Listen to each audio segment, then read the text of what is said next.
Yeah. Good. Come here.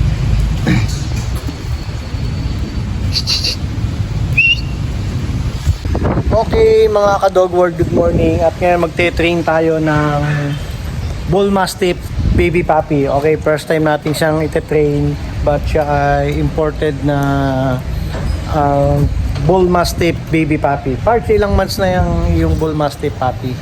Ano kung pares mga 6 months? 6 months na yan. Hindi na pala siya baby puppy, siya ay puppy na. Tingin ko lang. So regular class. Baka 5 months. Baka 5 months, okay. So, ganon. But ito ay first time na training natin dito sa Bull Mastiff puppy or baby puppy. So, hindi ko sure kung anong edad niya. So, guys, turo ko sa inyo kung paano natin train yung gantong klase ng aso first time for confirmation training. Oh, good dog. Okay guys, sa una banding lang muna kasi hindi pa tayo kilala nung aso para wag siyang ma-trauma doon sa training. So laro-laro lang and banding, and then introduce natin sa kanya na hinihigpitan natin yung tali, and then konti-konti lumalakad.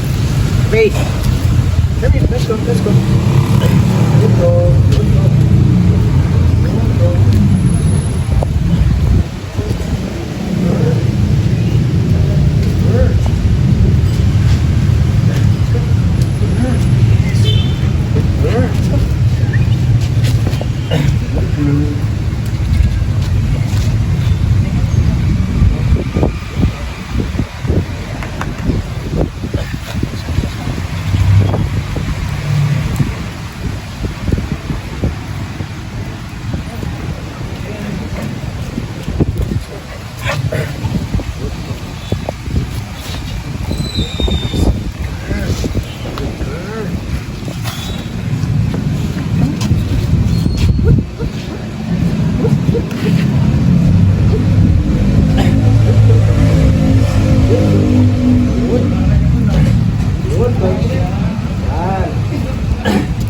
Kailangan guys meron tayong treats or para pangbigay natin sa kanya, reward natin sa kanya during training. Okay.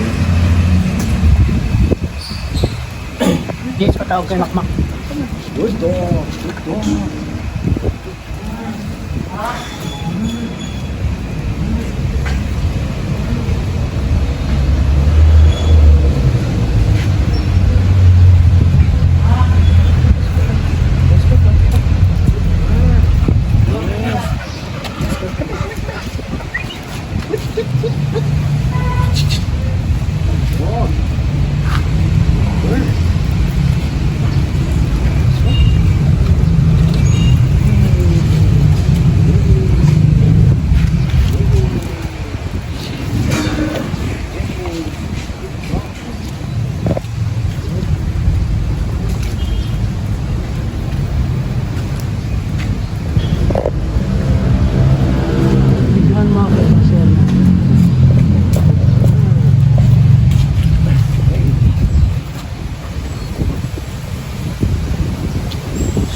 Sa una, kita nyo naman nag-i-struggle yung aso. Siyempre hindi pa siya marunong kung paano natin siya ilalakad ng maayos. So wala pa, nag-i-struggle pa. Kaliwa kanan yung movement niya, saka magulo, walang direksyon. Saka yung pagpapose sa kanya, wala pa talaga.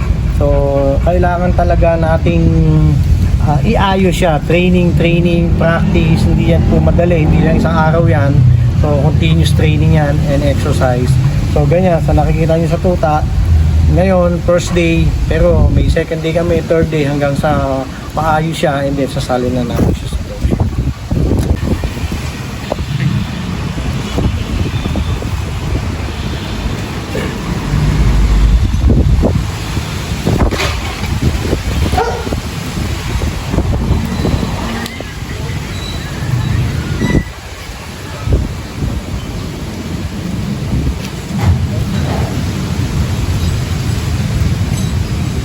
pa lang.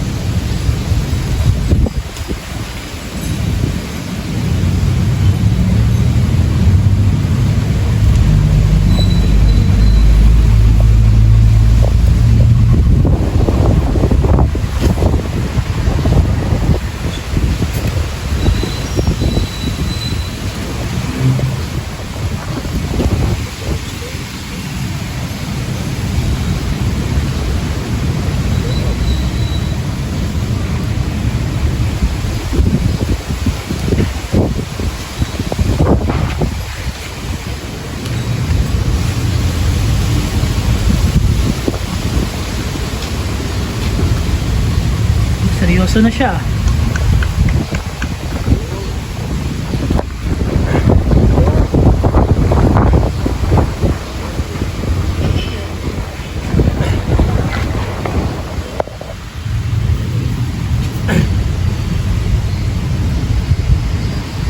Ayan guys, unti-unti natin siyang ipinopose.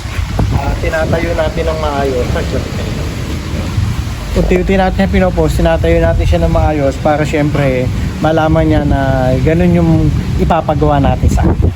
Kaya ayun, himas lang ng himas kung saan mga parts niya, para kasi minsan nakikiliti yung aso pag yung mga first time pa lang. So dapat lahat ng parte niya mahawakan natin, okay? Para masanay siya.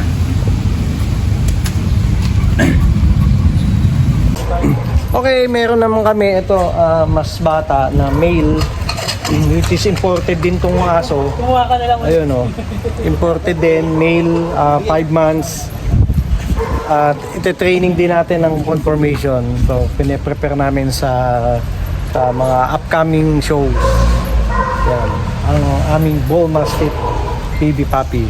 Okay, so try na natin. Ano pangalan niyan, Pards? Si Putin. Putin! Ayan oh. Putin na Putin ang dating. Okay guys, training na kami. Ayan oh. Ito guys, oh, training natin to si Putin. Ayan yung Bull Mastiff baby puppy. Ayan, sobrang likod niya. Kami. So guys, kita nyo ha, hindi siya nakikinig. Makulit talaga. Pero ginagamitan natin ng treats para tumingin siya sa atin. Putin! Putin! Putin! Putin! Putin! Putin! Putin! Putin! Putin! Putin! Putin! Putin! Good! Good! Good dog! So dapat anong gawin natin? Kailangan guys, i-choke natin siya dito. Itaas natin yung kanyang choker. Yan, lagay natin dito. Pero ang likot niya ha. Putin, no, stay. Stay. Yan, good dog. Then, himas-himas na konti. Himas. Banding. Good dog. Alright. Yes, come on, let's go, let's go. Let's go, let's go. Good dog. Good dog. Good boy. Good boy.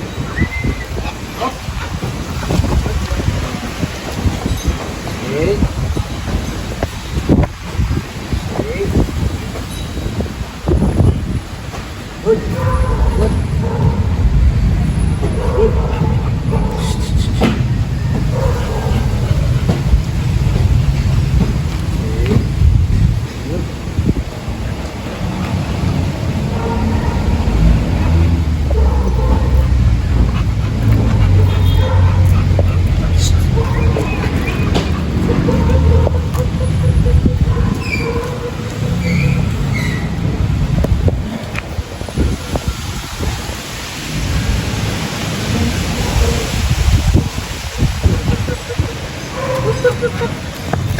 So guys, ayan o, nakita nyo, nag-i-struggle pa siya. Hindi niya malaman kung saan siya pupunta, left and right. Tapos sinihila niya yung tali. Pero siyempre asahan nyo na yun sa mga baby puppy na katulad na to, na hindi pa marunong and then first time. Pero mga ilang training, makita nyo, mag-iiba din siya. Okay, ha, Putin, let's go. Let's go, Putin. Putin, let's go. Oh.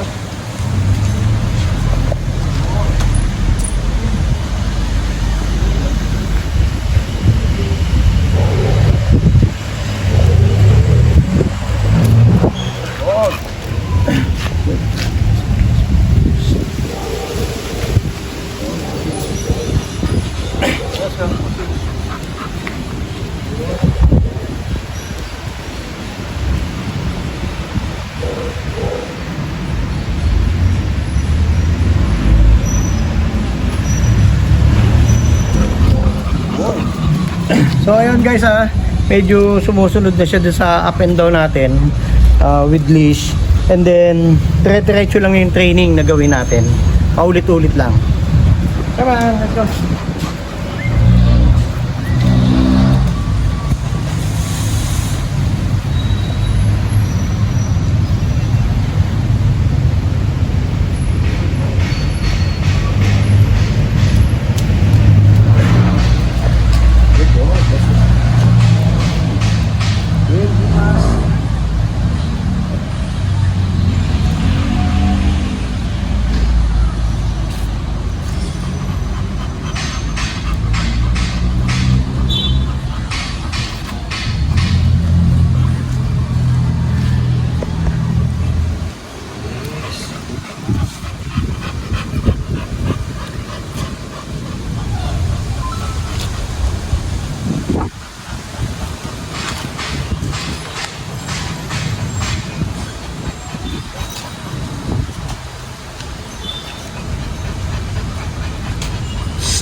So ayun guys, medyo matigas pa yung ulo niya talaga. Hindi pa natin siya ma-stretch dahil yun nga first time. Pero dahil nga sa training na ginagawa natin, madedevelop natin siya, maaayos natin siya. Ang kailangan lang be patient, tsagain yung mabuti yung training ng aso nyo hanggang sa matutunan niya. Kahit everyday kayo mag-train o kaya tawag dito every other day, makakatulong yun. And then gawin yung exercise at tamang feeding para sa mga aso nyo. Kaya guys, yun lang po, be patient sa mga tinuturuan nating aso at enjoy nyo lang yung training para makasali tayo ng maayos sa dog show. Okay? Thank you po.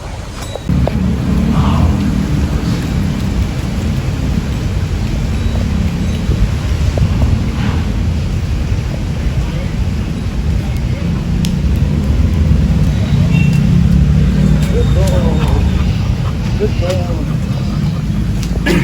Kanina, grabing kulit. Ma!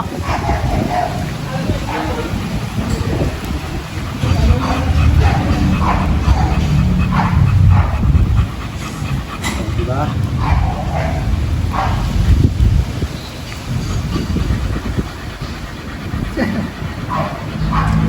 Ganda na. Mas Ayos.